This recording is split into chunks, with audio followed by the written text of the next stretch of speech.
আসসালামু আলাইকুম। ভাইয়া খুব ভালো সুন্দর একটা কথা বলছেন।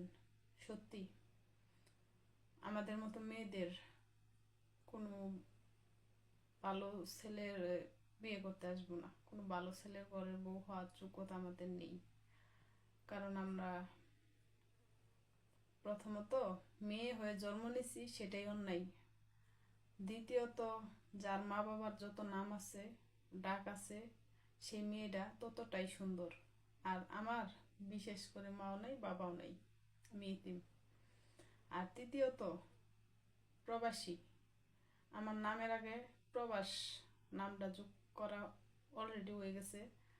তো প্রবাসী মেয়েদেরকে 1,000-এর মধ্যে 10টা মানুষে ভালো বলে, আর বাকি 990 জনে বলে খারাপ। আপনি বলছেন তাতে আমার কোনো কষ্ট নেই, এটাই সত্যি। আর সত্যি কথা শুনতে একটু তিতাই মনে হয়।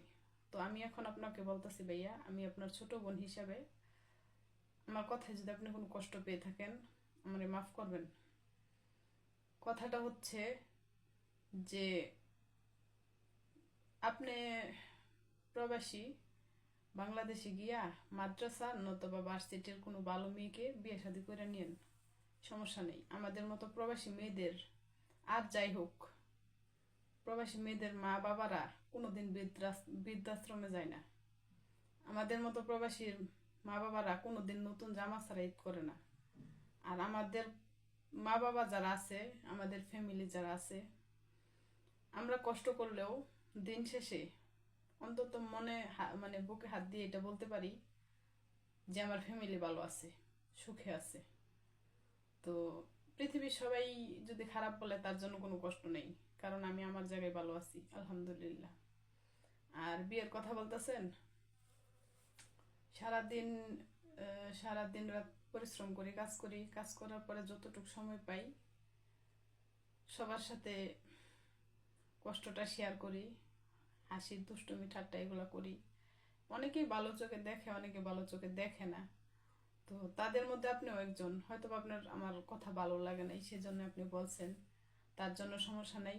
প্রবাসে যখন আসছি তখন বিয়ে করার স্বপ্ন, সুখ, এগুলা মাটি চাপা দিয়ে আসছি দেশে।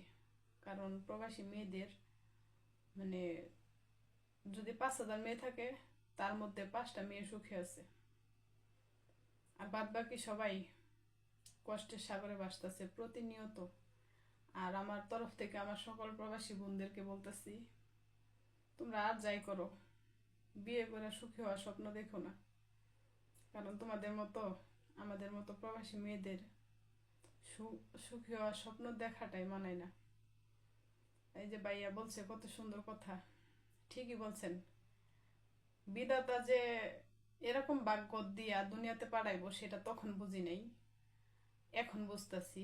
তো ফ্যামিলি, ফ্যামিলির কথা বলতেছেন যে ভালো ফ্যামিলি খারাপ ফ্যামিলি, একটা মানুষের মাথার মাথার উপরে যখন ছায়া না থাকে, পায়ের নিচে যখন মাটি না থাকে, তখন সে বুঝতে পারে পৃথিবীতে কষ্ট কাকে বলে।